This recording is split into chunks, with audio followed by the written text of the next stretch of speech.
All right.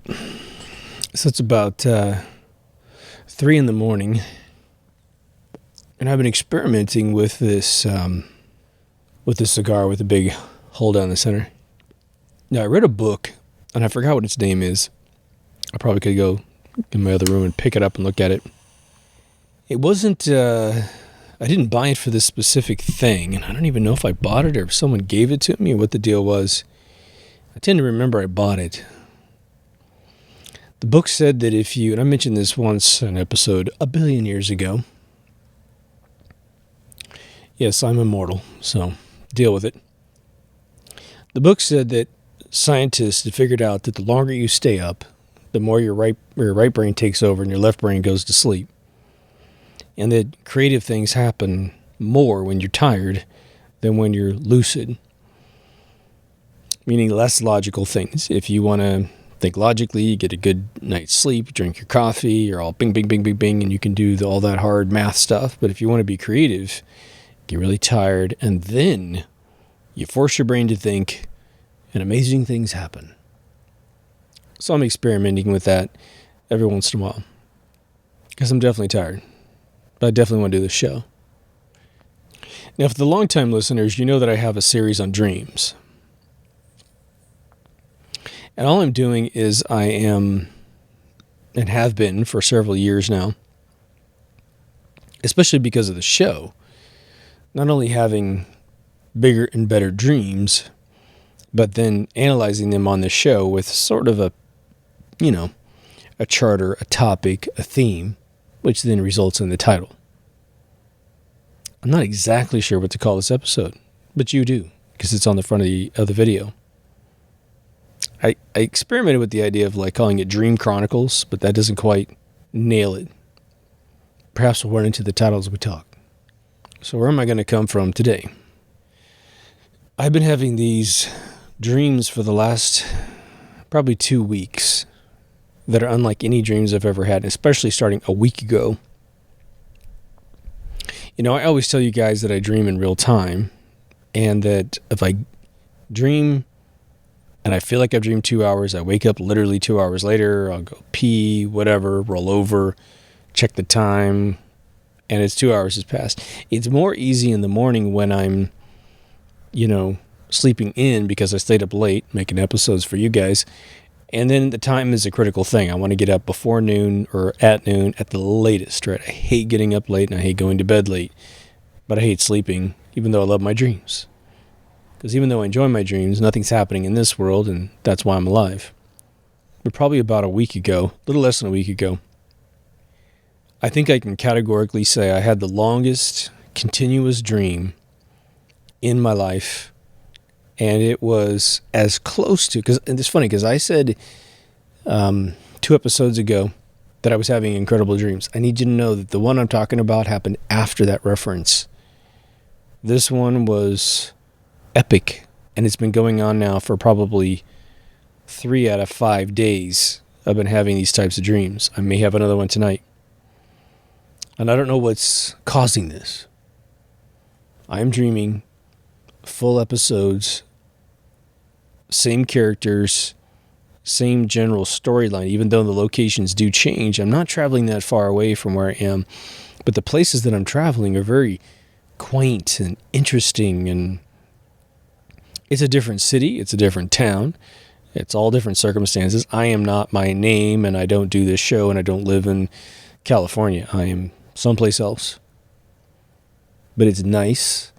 The people are interesting, and we're friends. And every once in a while, my father was in one of the dreams. He's probably the most reoccurring character I have in my dreams, I've just noticed, which is very strange. He and I stopped living together when I was 16. He and I have been emailing recently, so perhaps that's how he injects himself in my dream, but he's just there chilling out, and he chills out in my dreams exactly how he chills out at my house. He digs movies, he digs TV shows, and we just sit and watch them and have fun and talk. And one thing that has happened in the past, and it's a sad thing that happens to my father's character in dreams, which is if I'm in a dream and for whatever reason I got to really take a big leak, You gotta go to the bathroom. Sorry, ladies. He's the guy who's sadly burdened with pissing me off in the dream so that I wake up. And poor guy, he and I have been getting along since, forever. But he gets the duty of like coming in and something gets riled up, and sometimes it's irrational. Nothing happens. I fly off the handle or something, but I point my discontent at him, which I hate. When I wake up, I'm like, I'm trying to erase that out of my mind. I'm like, God, I love my dad. It's no problem. Poor guy. But he's not even remotely the subject of this video. I guess I'm trying to figure out how this is starting to increase. And it's, my dreams have been very, very detailed to the point I feel like it is sort of another world. But when they're cut to 2 and maybe 3 hour increments, and then the next 2 or 3 hours is different than the previous 2, when you wake up, you typically can't remember all the way back to the first dream you had for that evening because it's so distant, so much has happened, and because there's no continuity in the experience. Like if you went to Disneyland, for instance, well, you have to stand in line for the tickets, you got to wait in line to walk in the door and have it punched, and then there's the first experience, second experience, first ride, second ride.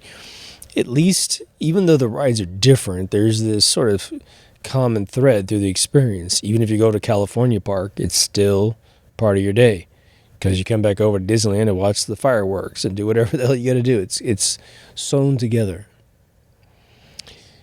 Well, my non sequitur dream segments sort of topple each other, and I only really remember the last one, as you can piece together here. What I'm having now is sort of the equivalent of going to someone's house for 8 hours, going into some other, taking a vacation somewhere for 8 hours, or most likely less, but it feels like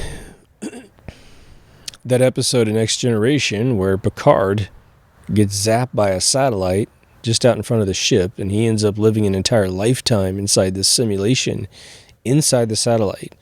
And the satellite's entire purpose is to educate those that find the satellite to know that this particular society, which is long gone due to a natural disaster, existed.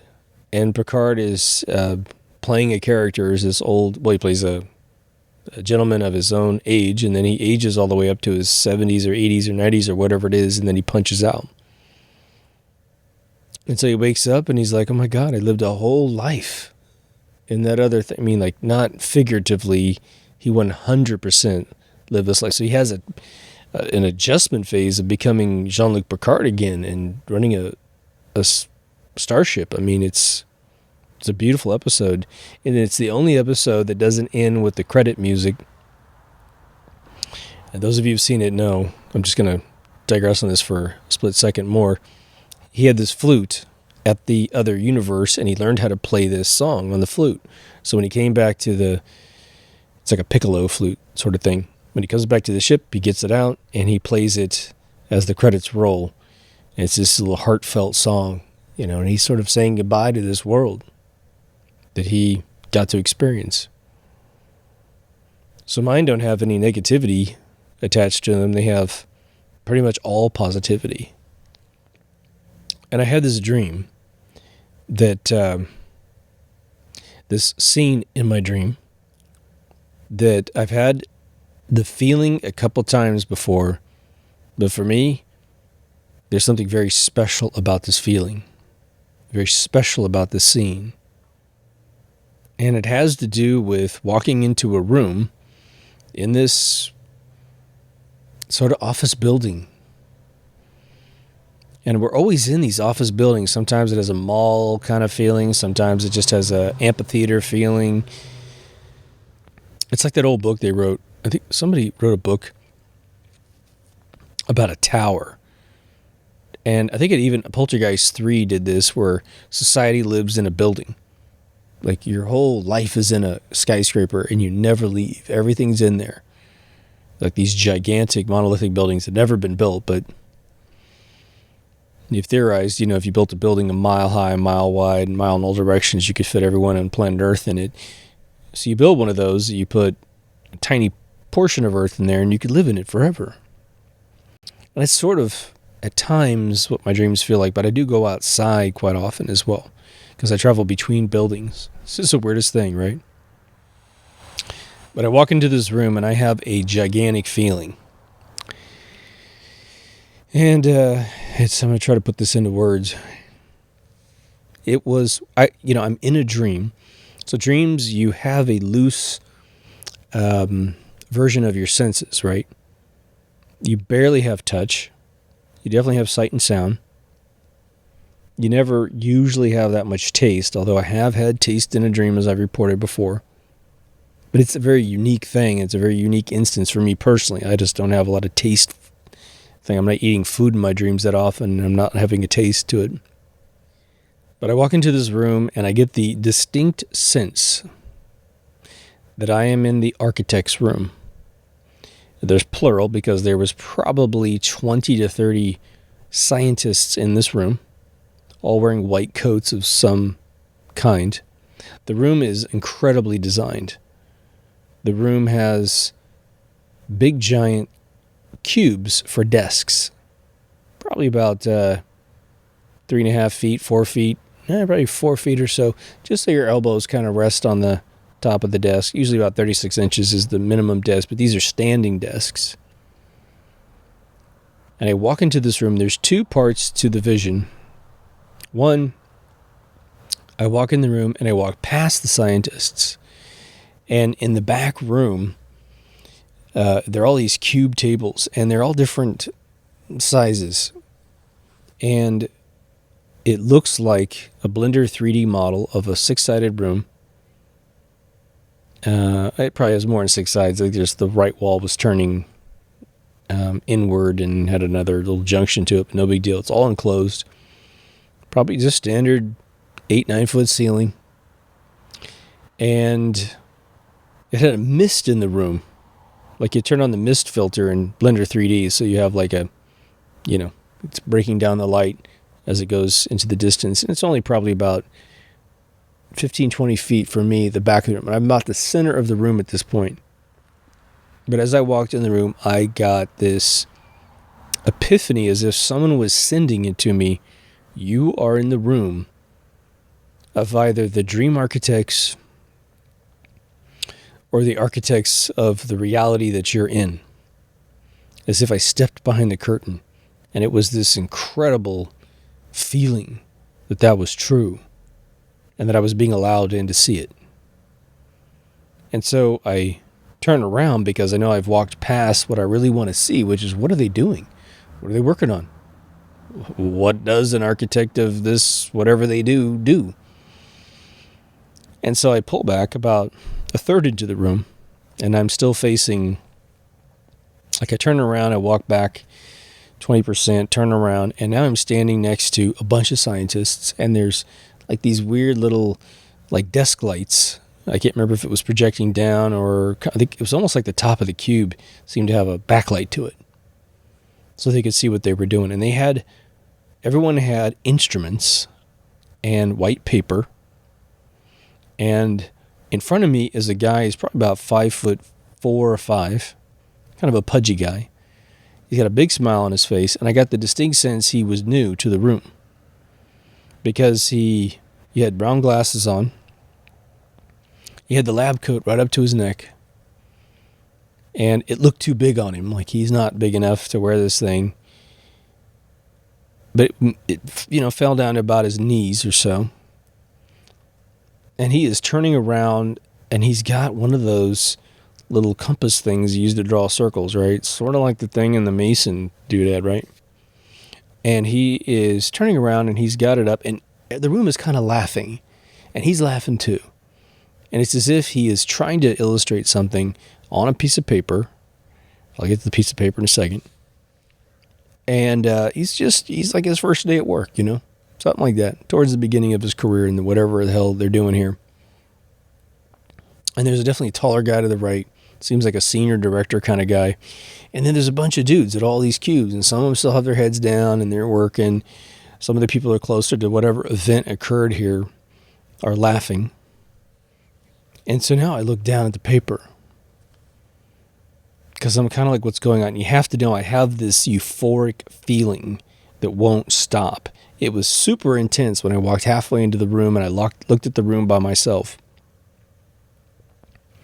I got this distinct feeling of like, oh my God, I'm here. It was like, it's like, I can't say I ever wanted to go here. It's just, I'm here and I know what this is. And this is special. I remember in the dream I was thinking, there's the woman who died at 8 years old in the 50s, like 54. And she said she died and went to this place and she walked into this office with glass walls, which is what we have, like the Westworld kind of place. And she said she looked in and saw things that looked like flat TVs, keyboards that were backlit, sort of like a computer. And she described this in the 50s to her parents and to the doctors, and they were like, eh? She said, yeah, the keys were lit up too. You could see the letters on the keys. And she said, I was looking around, everyone was looking at me like I shouldn't be here, but not in the fact that I'm in trouble, but just, someone come get this little girl. And then an older gentleman came up to her and grabbed her and took her further in. And so she's looking left and right, seeing things that don't exist in the real world yet. Like a backlit keyboard didn't exist for almost another 50 years. Flat screen monitors, another 50 years, right? But this guy supposedly told her, look, you're not supposed to be here. You're going to go back down. No big deal. You're not in trouble. Just, you're not supposed to be here. So I didn't get any sense I wasn't supposed to be there. I got the sense I was being allowed to be there. And this probably is just a dream. Probably just a dream.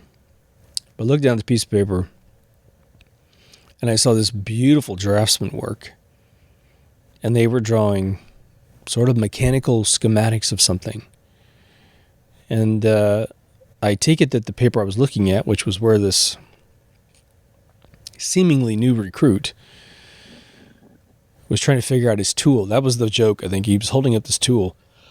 And it was like he turned around to say, how do you get this thing to do it again? What I'm trying to do? And they're all laughing. And he's holding it up and he's kind of like, he's laughing like, I don't know what I'm doing exactly. But I looked down, it was this beautiful illustration of this sort of pipey curve.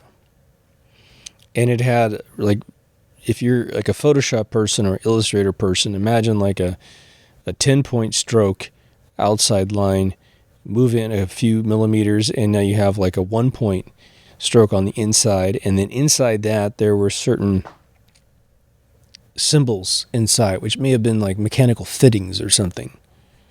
And there's just a ton of paperwork. They're drawing on paper. It was interesting. And just seeing this bustling room kicked off this amazing dream. Now, I told you in the couple episodes back that I'd fallen in love with the girl and that it was getting intense. But still, that was a fairly segmented dream, maybe 2 or 3 hours long. As this particular dream progressed, it took on the texture of really, I should say this. It's like, let's say that this reality that we're in, that you can hear me in for this video, let's say that that's 100% reality as we commonly agree, as we concede. Probably an average dream, I'm going to estimate, is maybe 25-35% of that 100% at best. But the thing I'm starting to have now, it's still missing senses. It's still missing my body, obviously feeling my body move around inside clothing in every step I'm taking. I'm not getting tired if I stand up all day in this dream. There's none of that. But the interactions are much more detailed. The dialogue in the dream is much more detailed and much more close to reality than anything I've ever had before. I feel like to myself, that's a big statement because my dreams have been so detailed. And I have very close friends in my life and I share my dreams with them. And they've heard my dreams for years, and they just go, I can't believe you have all these dreams. I can't believe you dream more than anybody I know. And it's just getting nuts, getting crazy, you know. And I tell my dreams so I can remember them. As soon as you tell a few dreams, it's like crazy. And now I use a dictaphone a lot because my writing mentor told me to buy one the second that I told him I was, you know, super duper serious about writing, which was 12 years ago. And as I tell you guys, you know, speak things out loud because your brain remembers them better. And it's good for you to hear your own voice. Read your scripts out loud to yourself. Read them to other people. I just sat on this patio and read half of my latest film to a close friend of mine. I found a couple typos, like ridiculous typos. And my father just went through the script twice to clean up, you know, some basic stuff. And I'm so ashamed. I'm like, oh my God. Stupid spelling, you know, the word bottom instead of bottle. I mean, just, geez, rookie crap. And so these dreams, when I wake up, it is the more my dreams are real, the more it's disorienting. Because I'm having a bit of that Picard anxiety. It's not really anxiety in terms of true anxiety, the emotion anxiety, but it's sort of like I have to peel away from having been in this other reality. And if it's a day I don't need to do anything, like this is Saturday, I'm going to go to sleep tonight. Maybe I have one of these, maybe I don't. So I don't need to get up, you know, I don't need to police myself. I mean, I should, but I don't have to. And so sometimes I sleep in further than I should simply because I can't convince my mind I'm not in this freaking dream. That I'm in I feel like I'm in reality. Even though my whole sense tree, my 5 senses are all stunted. When you're in a dream, you're not necessarily, you don't have this point of reference unless you're going lucid. I've had very few lucid dreams. But when I was in that room with the cube desks, I had that vision, that memory of that girl who was now a grown woman, talk about her weird dream seeing computers that didn't exist. I'm in that room going, am I in the same world that she was talking about? Very lucid. But not like, oh yeah, I live in California and I'm this old and I do this for a living and da-da-da. None of that. I can only assume, and I'm passing this on to you in an episode because maybe this works for you as well. Now, we've had probably a handful of listeners over time come into the comments and say, I dream lucid dreams constantly. For me, if I could have lucid dreams constantly as they are told to me by various listeners, here's what I would assume. If I never had to go to sleep because I was lucid dreaming, you go to sleep, you're getting your rest, but you're lucid dreaming. One, I wonder if you really feel relieved when you wake up. But two, I would continue working and solving problems. I would continue writing my scripts. I will tell you this right now, and I've said this once before, when I work on music in my dreams, the music is unbelievably amazing. Whatever I'm trying to do, the beats are good, the melodies, especially the melodies, my God, like if I could transcribe half the music I hear when I go to sleep at night, I would be either a writer for other musicians or whatever. If I could figure out how to make it work with my style of voice and instruments, I'd be a very wealthy man. And so I have my doubts about how lucid people dream.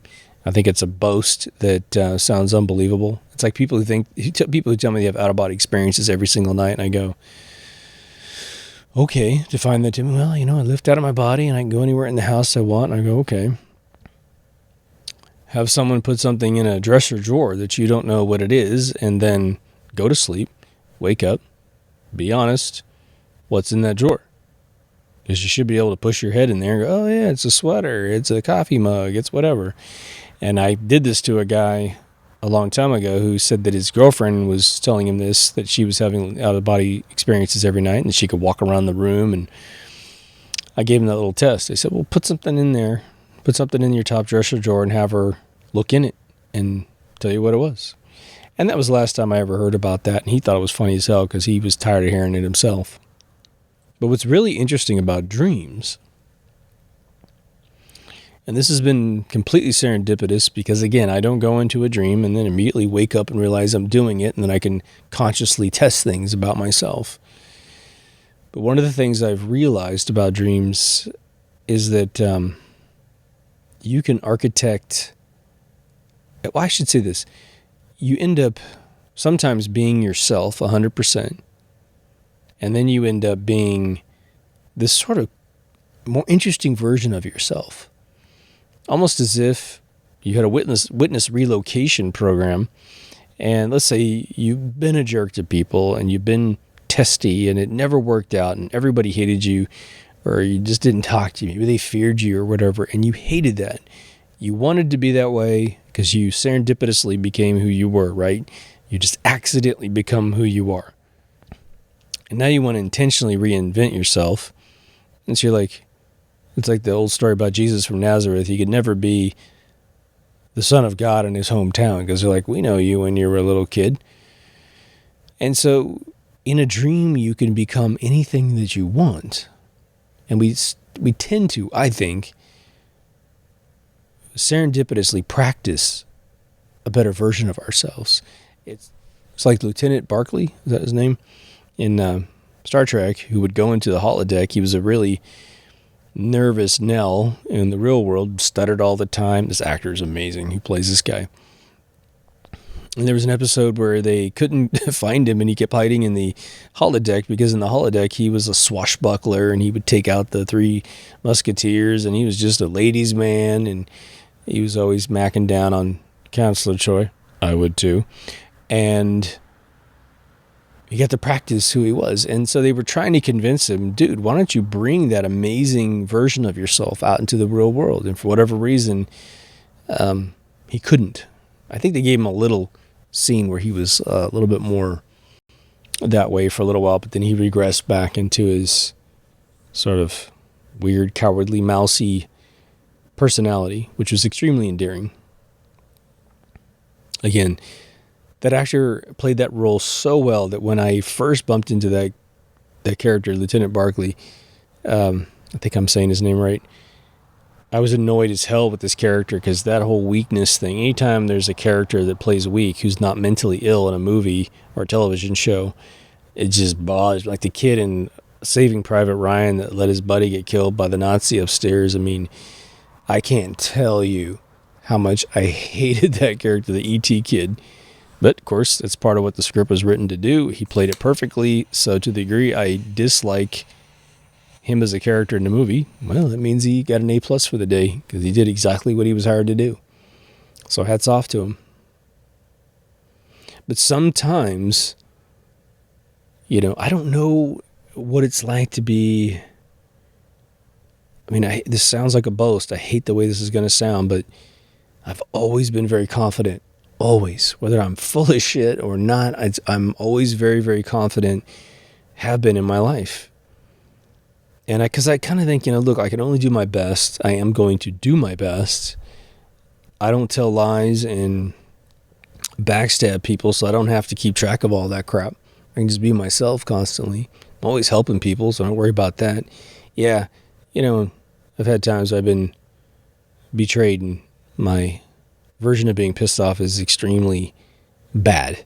It's like you don't want to be around me when that kind of stuff happens because you're like, oh, it's a different person. But it takes a lot of betrayal to even trigger that in me, So practicing in a dream, for me, it's probably being less intense, just being chill. That is the arc. That is actually what's happening to me in these dreams is I'm just like, in a dream, there's no bills, there's no taxes, there's no nothing, right? No one is, I'm not experiencing jealousy or envy or anything like that. I mean, it's probably happened in my dreams at points in time, but man, as of the last several years, it's all been chilling out and relaxing. I did have, my car got towed in a dream the other day, and Boy, you think of like a million ways to kill a person when you think about someone towing your fucking car. Especially, it was like I was there 3 minutes or something in this dream, and my car got towed, and I was like, it's one of those fucking things where, they told me the bill was going to be $2,000 in my dream, and I was like, man, like, what is this scam? Those little parking lots where they're literally vultures. They know you're going to park there. The signage is really shitty, and they're going to pop you for, $160 or something like that. It's all a huge scam. The government looks the other way. I mean, it's like, come on. You can't change the price of milk, but you can fucking tow me and make up the price? I mean, seriously. Come on. It ain't like the repo man, It's not like you didn't pay the bill and repo man just get the short end of the stick, right? The repo man is between the bank and the person, and they have to be the messenger, and it's just a horrible situation, right? But anyway, these dream lives, that maybe that's what you call it. It's like you're living a whole life in a dream.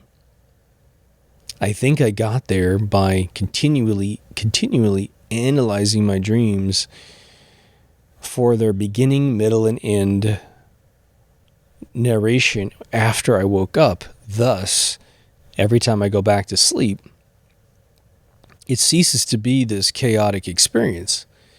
It becomes a full story. And so what ends up happening nowadays is I have many chapters, which each chapter has a beginning, middle, and end. Except instead of being a complete non sequitur transition, where the location changes and all the people change so drastically that my mind thinks it's a different dream. These are being very consistent. And people even rotate in the dream. But here's the key. My dream is keeping at least 2 to 3 people in the dream the entire dream. So it's becoming threaded.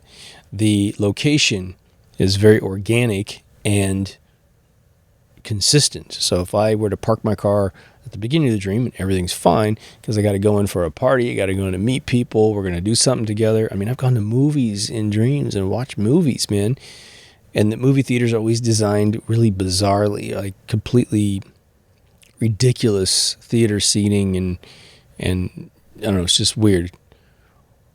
My mind isn't completely perfect with that, but then I think, okay, am I really visiting a non-reality or am I visiting a different reality? I hope this is interesting. I could see how this episode would be extremely boring for some people. I don't know if I wish this on you or not. I think because you can practice a different life, it's very interesting. You know what? Here's something that I get out of these dreams now that I think about it. I haven't thought about this before I recorded the episode. But I tell you guys in many episodes that the compatibility between two people is typically a very juvenile process when it's evaluated when you're young. You'd be like, you like candy? I like candy. Do you like movies? I like movies. Do you like to breathe? Well, me too. You have all these weird associations that make you feel like you're compatible with somebody, and then you move in with them. Either you get married or you just do that, try it out before you buy it thing. And you find out who they really are. Are they lazy? Are they doers? Do they believe they should contribute equally to the household chores? If food needs to be prepared, are you the one always doing it, or are they the one always doing it? Are you the freeloader? You never know.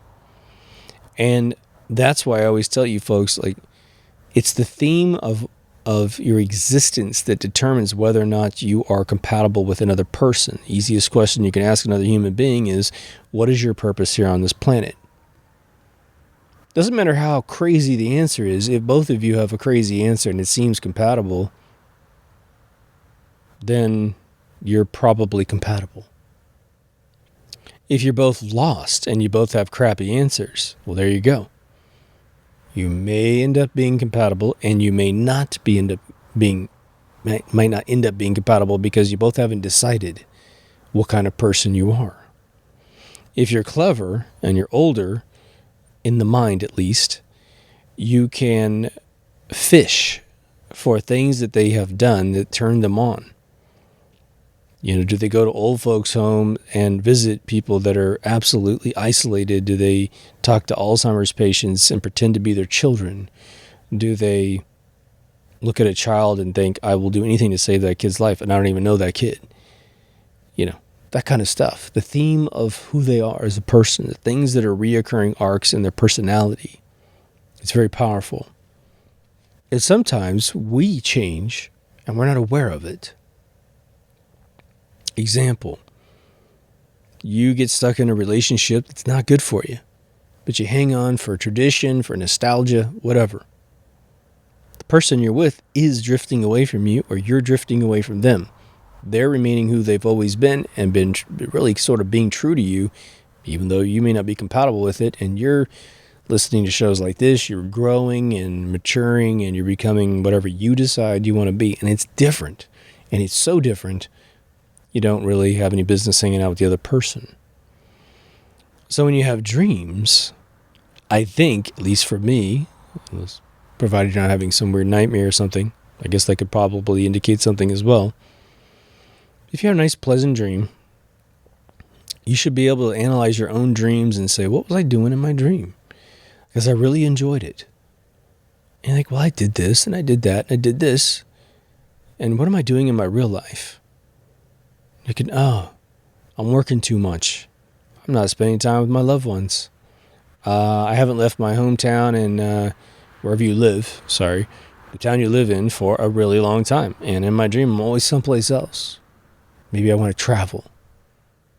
And you find out in your dream that when you relax, you're a pretty cool person. Even cooler than you are in real life. All right? That might be an indicator of who you're becoming. Your insides are definitely contributing to your dream. We know that for a fact. And isn't it interesting that in our dreams, our life can dictate what's in a dream? Now, I do feel like, okay, I just mentioned this in, I think, my writing episode that I'm editing right now. If you let go of your creative endeavors while you're doing it, you tend to do a better job. For instance, here's another example. I gave a writing example. When you sort of let go and you let the writing happen, the most incredible stuff happens. You come back to it the next day, next week, or whatever, and you're like, I wrote that? Oh my God, that's good stuff. The very first time I finally figured out a guitar neck enough to do a solo on one of these instrumental records I did in the 90s, I let go. I let go of the guitar. I mean, I was playing it, but I let go of the controls. And it was as if I was possessed by someone who was trying to say, you need to relax. Here's how it works. I had no idea what key I was in. I'm like Dave Grohl. I have no idea what key I'm in ever, right? I just learn the notes that go together. If I transition into a different key for the break or for the, the more antagonistic feel of the song, I just pick a slightly different set of notes, and then I come back and I just memorize the neck, And I let go of this guitar from controlling it, and boom, I was flying all over this neck, and it was no problem. I was like, oh my God. And it felt spiritual. It felt like I was connecting with the universe. And so we all have like these dreams where they're sort of frustration dreams with something was sort of annoying us in the real world, or it could be as simple as you played a little video game and you're in this loop, and your dream becomes a mechanic of the game, and you really don't do anything in the dream. You're sort of in this weird loop. And sometimes the symbology is completely ridiculous. You'll be playing some strategy game or something, and then all of a sudden it's your kitchen and you're just going in a circle trying to cook, and it feels like the game, and it's weird. I don't really acknowledge those as dreams. I feel like those are almost bizarre mental exhaust pipes for your brain. You need to blow out the carbs of your mind. Typically, if I have those dreams, they'll typically wake me up because I can't relax while I'm having the dream. So what I'll end up doing is I'll force myself up, go to the restroom if I have to. I'll pick up my phone and look around on the web or something. Just filter out my brain to something else, like reassert myself in reality. And then it usually always works. I can't remember ever going back into back into one of those dreams. The weird dream I used to have as a kid, that was a really uncomfortable frustration dream. And I don't know why, because I was extremely young. I mean, I wasn't paying the bills. My burden was maybe homework, which I didn't give a shit about. And they didn't give us homework like they do now. In fact, I don't even remember getting homework until maybe high school. And it wasn't that much. Read this and, write a report on it. It was a very infrequent thing. There's maybe a couple book reports every 9 weeks, not like, kids today. But I used to dream, what would happen was I would close my eyes, and the second my lids came down, it's kind of ironic here in this storyline, I felt like I was a subatomic particle. And probably more on the line of an atom. And I was just being pushed around by all the other atoms, and I just was so out of control of my own existence because I was just this thing in the universe bouncing around, and I would open my eyes. I remember it was this thing. I would open my eyes and I'd be in reality, and I'd close it and I would turn into this infinitely small particle. It was very frustrating. I don't have this anymore. I guess maybe like every 2 or 3 years I'll get that eyelid thing, and I start feeling that. I'm like, well, okay, we need to get up. We need to do something different here because I'm not going to have those dreams anymore. And I guess potentially one of the requirements of some of this continuous dream stuff would be that you do have a sense of control of your life. And you can be unemployed and still feel like you have total control. Because what can you do? You can apply for jobs. God tends to provide at some point, it's in my experience, it'll go down to the wire, and then boom, the phone rings and something happens. Never stop trying, because, you'll always increase the zeros on your check the more that you apply yourself, sort of thing. But I want to put another bumper in here about nightmares. I'm not going to go back into my personal nightmare thing with much detail. But, yours truly had nightmares from, God, probably 3 to 4, all the way up till 7. And I had one more at 12, this reoccurring character in my dreams. And like I said, when I was 7, I had this reoccurring character. And it was a female. It wasn't human. It was a mannequin. It was me seeing those mannequins with the necks that are pinched and sliced, so there's no skull. And that just freaked me out when I was a kid when I saw it. So that became anthropomorphized in my dream, and it became this character that would just kind of psychologically torture me in a dream. But it was also threatening me physically. And eventually I grew up, and I was 7, and I was like, F you, man. And I attacked this thing and just attacked it physically in my dream and beat the shit out of it, and I was done, and I left the dream and it was okay. And then when I woke up the next morning, I felt like $1,000,000. I was like, I'm not going to be afraid of anything anymore. And then I've had several weird spooky moments in dreams, from zombies breathing on my neck because I'd accidentally left the sheet off my neck and it was really cold in the room, and my body brought that feeling into my dream. But even that, I was sort of like enjoying the fear that was going on. I had another dream a couple of years back. I can still remember it like it was yesterday. I feel like it's real right now, where I was going into this dome in the middle of a desert where we were going to have a liaison with an alien race. And I felt like one of those scientists, like in like the translator in Close Encounters of the French guy in Close Encounters, where I was the intellectual that was supposed to contribute to the conversation and be empathetic towards what they were really saying and blah, blah, blah. And, the military went in, and the commander was just not ready for this moment. He barks at this being, because it's almost like one of those stupid scenes, and I don't mean to say stupid is bad, but it's one of these scenes that they play the characters dumb in Star Trek, where they have to deal with a race that thinks that if you're not assertive, you're a wimp, and they don't want to do any business with the wimp, and they'll roll over you. And so there was a Star Trek episode where Jean-Luc Picard was swapped out for this other dude. And this other dude who plays, he's in RoboCop and he's in Total Recall. He's the guy in charge in Total Recall. Anyway, he lets this alien have it, and he's playing all these games, the art of the deal kind of games where he fakes that he's stomping out of the room. It's just funny as hell. But this dream goes bad, and these aliens start fucking the place up bad, shooting guns, and I have to jump down underneath. I'm on the outer rim of it's a two-layered dome, and so the inner layer is about a 5 to 6 foot mezzanine between the two, and I dive underneath this desk, and I hide underneath it. And there's a bunch of cables and all kinds of equipment around, so I think I've hidden in a weird place that it's going to be hours before they get done killing everyone outside, and I have no weapons of any kind. I'm not supposed to be there for any militant reason. And this alien comes up behind me and very quickly finds me. And I'm laying down, and I'm staring down at like cables. Like I can see the lights. It's nighttime, and I can see all the searchlights and whatever lights they've kind of set up, just kind of peeking into where I am. And I'm sitting there going, oh my God, this alien is right over my back, and I can hear him breathing.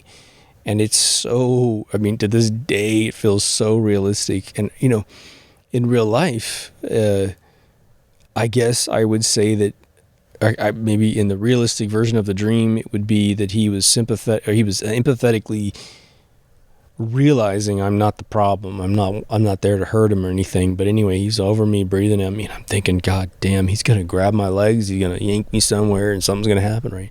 Didn't touch me. He moved on. But I woke up very shortly after the dream, after it hit that point. And I'm up and I'm thinking, awesome. That dream was awesome. I would have loved to see what happened. I would have loved to have stayed in the dream and just suffered whatever sling and arrow that dream the aliens would have had for me, just to experience it, because it's alien. It's like, it's some weird thing that, some of us have, where we're kind of like, there was a question that went around a lot when I was a kid, which is, if an alien spaceship came down and said, come on in, man, let's go. And you look inside and there's really nothing in there for you to eat or drink or whatever. You could be signing your death warrant going in the thing. I got possums behind me in there, falling from high places. It sounds really weird. And, one of these things of saying, look, if you believe in reincarnation especially, you might just go, yeah, all right, I'll go up in their ship and we'll see what happens. Maybe get a little bit of probing, who knows? It's going to be uncomfortable, but you at least be going like, hey, if they drop me back on Earth, like that hippie in the 60s or 70s, whatever it was, you have a story to tell your kids, Once upon a time, I had a lamp shoved up my hole. But it's wild how the dreams will give you this dimension of exploration, because you're going to be all right. I don't know what would have happened if this guy grabbed me, moved me around.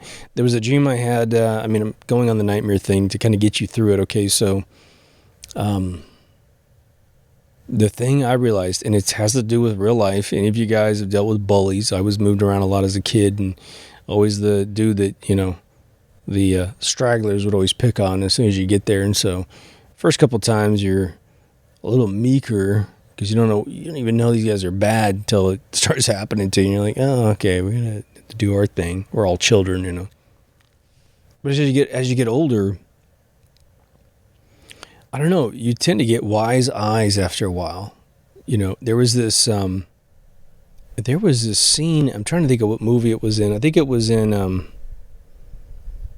Full Metal Jacket, where there's a scene where these guys are in a bunk, or in a bunker together, or they're barracks, those kind of half cylinder, versions from like Gomer Pyle. But they're in Vietnam, and one of the soldiers is like, ribbing one of the journalists, saying, look, man, you've never been in it. You've never seen it. Look at your eyes, man. I can see it. You've never been in it because you don't have the stare. And he's like, what the hell are you talking about? He's like, well, after you killed a bunch of people, you get this stare. And we know you've been in the deep of war. And I can only assume that's completely true. But there's a much subtler version that can happen to you in real life. And it's really sort of this thing that You're not a shit starter. You're empathetic to whatever's going on in the room, and people who are angry are thinking they're being disrespected or ignored, which is the same thing, right? Your dreams can give you that. If you're having nightmares, the whole thing is try to remember to the best of your ability that you really are in control. This is your world. And when you realize that, nothing can touch you. And I had a dream. It was a dark room. There was some mysterious creature in the room. Couldn't see it. No, I don't think I ever saw it. But it's trying to do its best to make me afraid. And, as Ice Cube said, he picked the wrong dude to mess with, right? And so I'm in this dream, and I'm just like, I'm definitely feeling that adrenaline of, oh my God, shit could happen to me. Like I'm feeling the goosebumps head to toe in the dream. I can remember that part. But at the same time, I'm like, I am not budging, man. And so I remember standing up in this room, and it was like this weird room. It just had like weird beams and stuff. It was all dark. I couldn't really see what the hell I'm doing. But he was definitely an archway, but he was in this archway, and it just kind of went back in there. Sort of like being in a Diablo 3 level. And I remember just thinking, I went from being like surprised that there's something dark in my dream. Like I didn't bring that in there. I wasn't trying to do anything. I don't know what it was.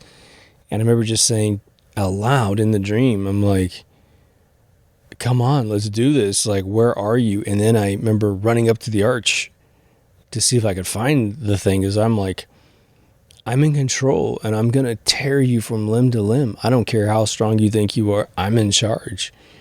And I woke up, and I felt okay.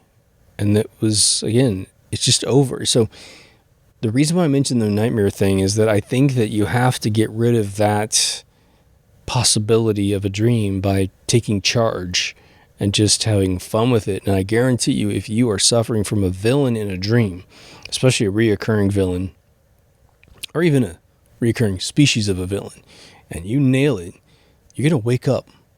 If you have any villains in your life, someone is abusing you at work or at home or in your neighborhood, you're going to be a lot different of a human being. You'll start having the stare, most likely. Not the combat stare, but the civilian version of the same thing, right? And I was at a party with some friends of mine across the street. And, Orange County's all alpha males. Put it this way, my street is all heavy-duty alpha males, and their friends are too. And so the women are alpha, beta females, I guess you could say, or omega females, excuse me. And so they like men. And so for me, it's great. It's like being in the Midwest, but being in California, which is what Orange County's like. And so, there's couples everywhere, husbands and wives, one couple had 8 kids. It was like crazy.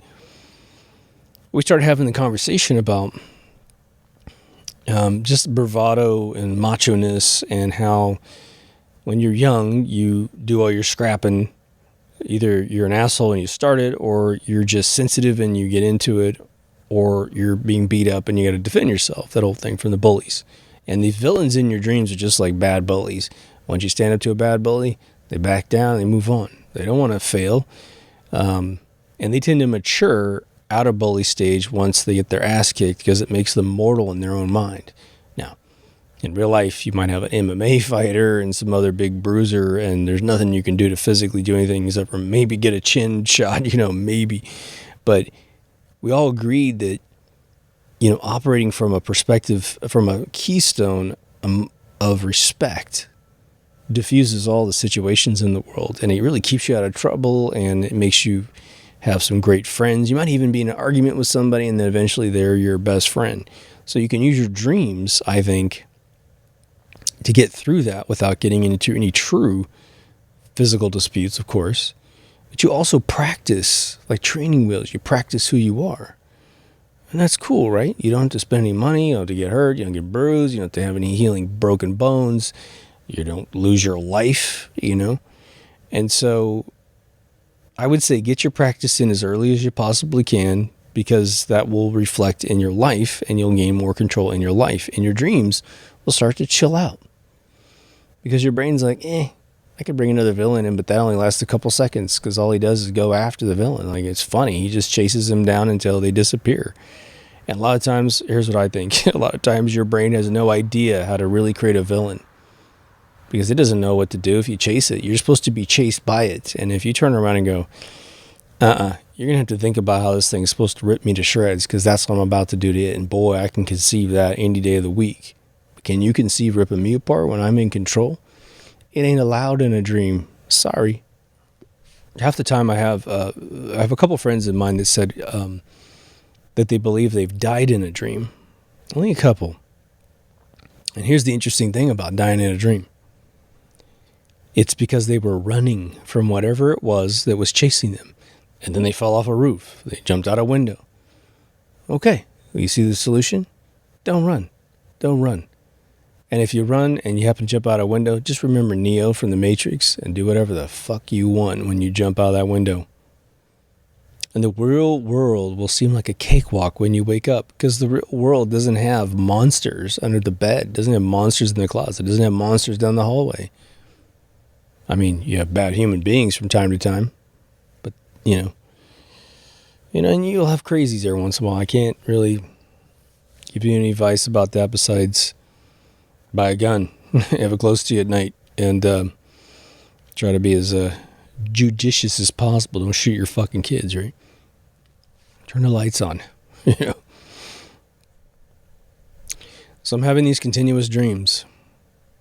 My whole night turns into this other reality. And it's fascinating. And I'm trying to dissect it as quickly as possible to see if there's any additional information that I can pass to you guys. The trouble about talking about dreams, and by the way, we've had some amazing comments about dreams. People take time out and they write these whole, chapters in the comment section about a dream they've had, and boy, it's fascinating to listen to. Because it takes you if you're like me, it takes you a little while to read a dream and appreciate what the person put into, one, writing it, but two, having it. So I almost have to read those kind of comments twice and read it like a movie and then put myself in it and be the main character that the person typing the comment has lived, I think, let's put it this way. I hope that going through some of the semantics and the steps in the evolution that I have gone through personally in analyzing my own dreams, breaking it down, and I would suggest if this is a subject you're interested in, this is your first video, definitely go to YouTube and look up the playlist for dreams, or go to deepthoughtsradio.com and click on the category dreams and watch it from the beginning of season one, all the way up to the recent, like go in that order chronologically.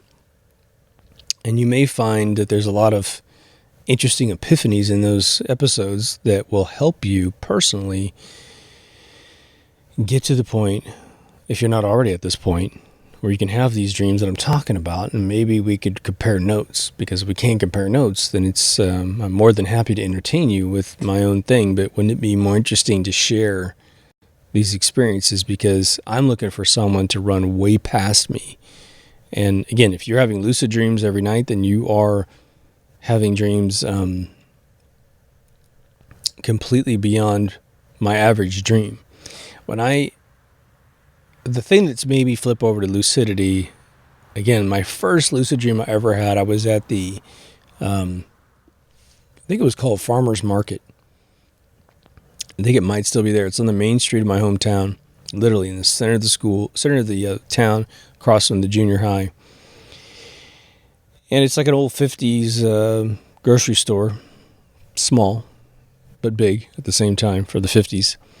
And I was in line to pay for something, and the checkout girl was really pretty. And I was probably, I don't know, I think I was in my mid-teens, late teens. And I just had this amazing epiphany that, oh my God, I'm dreaming and I'm totally in control. And I wanted to ask this girl out. It was funny. But I was so excited that I gained lucidity, I woke myself up. Son of a bee. So my other dreams that make me, and I haven't had a flying dream in a really long time, but when I would do this, and it's probably because humble myself a little bit, but I was in my dreams. I would be in a dream and I'd be in a crowd, and it's some sort of party that's going on. Sometimes it's like a festival kind of setting where you're at a fair, and so there's all kinds of little, kiosks and tents and stuff selling food or whatever. And as a show off, I would fly. I'd just go, maybe with a girl or something, I'd try to impress her and I'd say, watch this. And I would decide I can fly.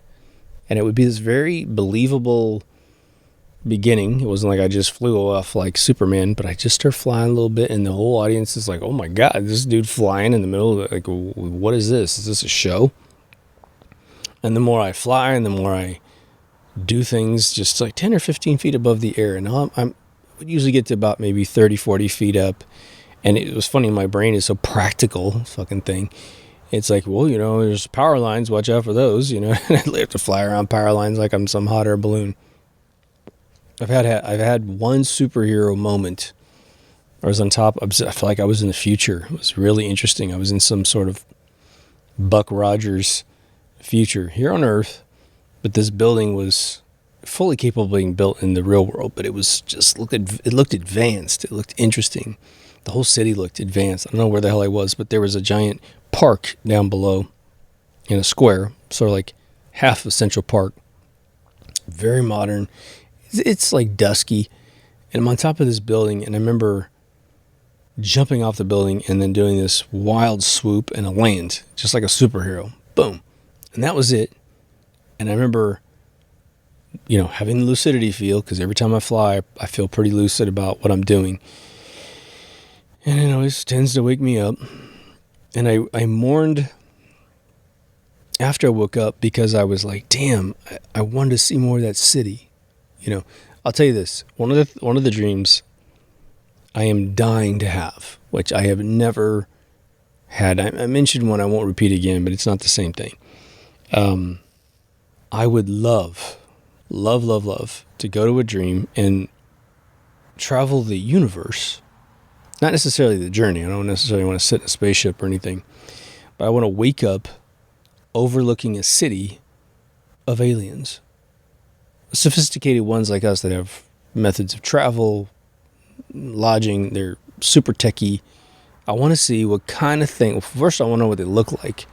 I never think of gray aliens or anything like that. I think about something totally wild, like, out of the cantina in Star Wars, right? And I want them to, sometimes I think about, I don't want them to be able to see me. I just want to fly around in God mode and observe them. And just see what kind of, like if they have 3 arms, like 4 eyes, they're all weird on their face or some bizarre thing. Obviously within their realm, there's beauty. Whether I think they're beautiful or not, I don't know. There's going to be women, there's going to be men, potentially, if they're not asexual. And how does that work? Do they sound weird? Do they sound interesting? Do they even talk? Do they slobber all over themselves? Are they disgusting? It's like, do their face look like armpits? Like, what's the deal? I want to see that world and just be there. And my dream is to have it be truly an out-of-body experience where when I wake up, I'm like, dude, I just saw another planet. I saw other creatures. Never happened ever. Just like I can't dream of space in general. Doesn't matter how many sci-fi movies I've seen, I have never dreamed of being in space. Ever, ever, ever. And neither is any of the special effects artists I know who make all those shows on TV. Something about space that's weird, which is why I have an episode, Does Space Exist? And it all catalyzed out of an MK Ultra episode where I asked Kyle that because he does special effects. And he's on the episode and he's like, no. That's weird. I've never had a dream of being in space. Because this guy's like got 2 Emmys for space special effects. He's the cameraman for all space television shows. And it was like, he did Battlestar Galactica. He did some Star Trek. He did the Serenity movie and the series before that. I mean, he did all kinds of stuff, right? And so he's lived in that world. So he went to work and asked all of his buddies, have any of you guys dreamed of space? And they're like, no. Like, don't you think that's weird, guys? I mean, we're in fictional world here. Dreams are fictional. Why not be able to dream being on a spaceship? We've had a few listeners come in after the fact and say they had. I've never been any human being in real life who says they have. I mean, a real tin Ford Star Trek ship or whatever the hell you like, the Galactica, nothing. In your own little Spaceballs camper in space, your little Winnebago in space, never had that. Dreams are a weird thing, aren't they? Man, I feel like they're an imperative of mankind for some reason, a playground of the gods, you know. You can do all kinds of things in those dreams. There seems to be limiters. Why we don't have our five senses in the dream is interesting. The body tends to disappear, even though it's there in pictorial fashion. Like I told you, I fell in love with a girl in a recent dream, and then a couple of days later I had this big dream, the first big dream I had. Maybe that's what we call them, big dreams. And I had a girl that I had bumped into, and it's just one of those love at first sight moments when you just have that, you know, you're at a party and like, oh my God, she seems to dig me, I dig her, it's all good. And, you know, I don't even know this person in real life, doesn't exist. And there was a moment where I was sitting on a sofa with those like ottomans, right? The cubes that sit in front, old kind of 80s sofas. And there was a girl to my left, everyone was kind of laying down. I'm sitting down like I am right now. And one girl, because the girl I was really hot for kind of walked out of the room and was kind of gone. Another girl kind of took her spot. And so I had this girl laying on my lap. And there's another girl to the right, and they're kind of laying on top of each other. And everyone's fully dressed. And the girl in front of me was wearing like yoga pants, like the black yoga pants. And she's a little thicker. And I remember touching her thigh. And that just felt good, you know. And it was like, you know, we're all just relaxing. And I remember feeling her leg. And I didn't have any sense of her weight on me, but I could touch her, and I felt it. It was interesting. It was just my dream coming up with something interesting to entertain me with, you know, I guess. So I'd be interested in the type of dreams that you guys are having these days. And I would be interested, a lot of you have reported in having real-time dreams. And we've had a nice moment on the show where you're like, yeah, people tell me you dream in a few seconds in your REM stage. That's BS, okay? Maybe that happens as well. I think that the thing that science has wrong about dreams is they think they can track it by looking at our brains. And somebody needs to tell these scientists we have souls, and the souls run off with the silver cord, and we have these experiences off machine sensory, and then we come back and we have more dreams to report. I would love to go to a dream clinic because I think that they would rewrite the books if they believe we have dreams in a little bit of time. Because I could literally wake up, look at a scientist and go, I'm still going, I'm in this place. And I go back to sleep. And I could wake up and go, now we did this, this, and this. And I go back to sleep and it just keep going. And then after the dream session's over, I would be able to sit down at a table and drink my orange juice and tell them the whole thing. And they could compare notes of all the little things I said that was going on as I woke up. And then it would be a continuous screenplay. And maybe it's because I write screenplays that this is all becoming easier for me. Because, again, when you are architecting a screenplay, I write in the 4-act format, right? So I will have like 1 and 2 completely memorized as one picture in my brain.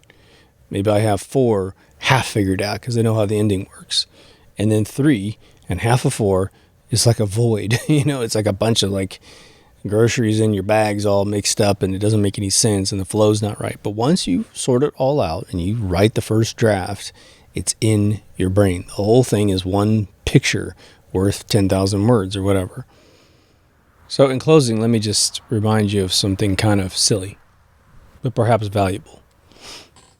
You know, when they ask you about your life, well, put it this way, you listen to a celebrity that's doing the job that you want to do. It could be a celebrity scientist, could be an athlete, could be someone in entertainment, actor, musician, whatever. It can just be a business person you admire.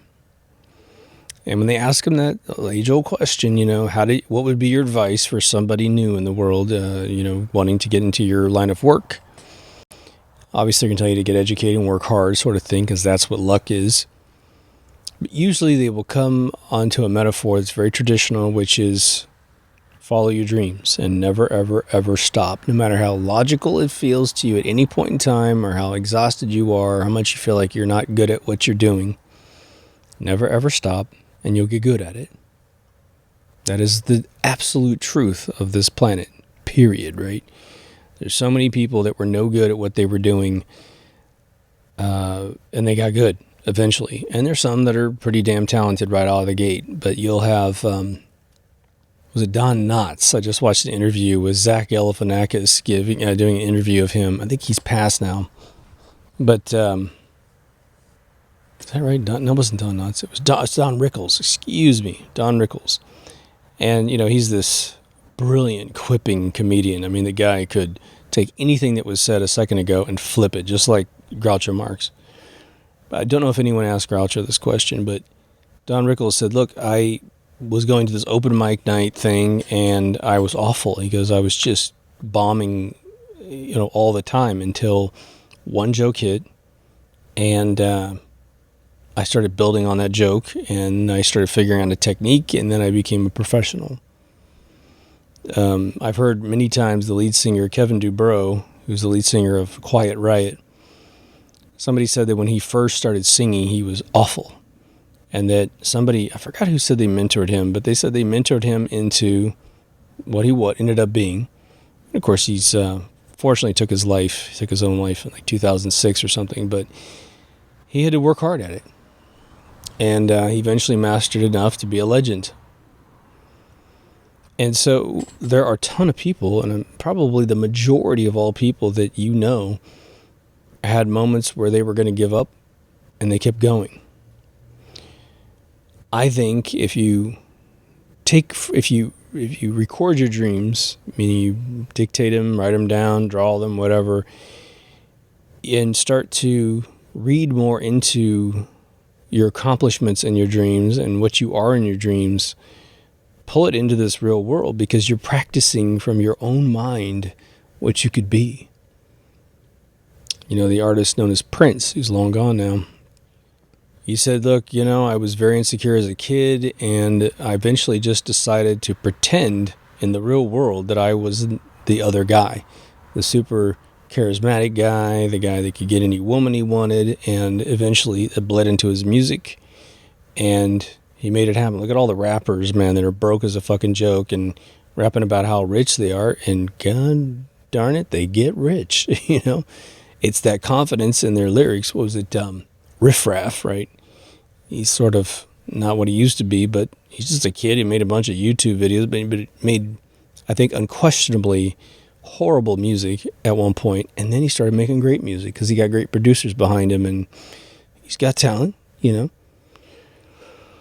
has some, winners and some losers, but the dude just believes in himself. I used to watch his videos where he would brag about how he was succeeding. He'd take you on those little crib tours of these like normal houses, but he would make a normal house feel like it was a MTV crib, man. It was really funny, and you have to give it to him. So this is the sort of stuff we can do with ourselves, and I think that if there's any byproduct of your dreams that's positive, maybe it's that. I'll just say, if you haven't been to deepthoughtsradio.com, it's much more functional now. There's a bunch of categories of all the videos. If you like space videos, there's space categories. All the links for video, audio are up there. All the social media links are up there. We do have a locked Facebook group. Please say something human as you apply to the group so we can know that you're real. Otherwise, we tend to block you, and when we block you, you'll never find the group again. So don't make that mistake. Please, please, please. There's a couple ways to donate to the show. There's Patreon and PayPal. There's a link to the all-new Remastered Season 1. If you go on the website and view any Season 1 episode, then you're guaranteed to watch the remastered one. So maybe that's the best way to do it. But anyhow, hope you're having a good time in this summer of 2019, winter 2019 in the Southern Hemisphere. And I will see you in the next Deep Thoughts. Take care of yourself and someone else. Over now.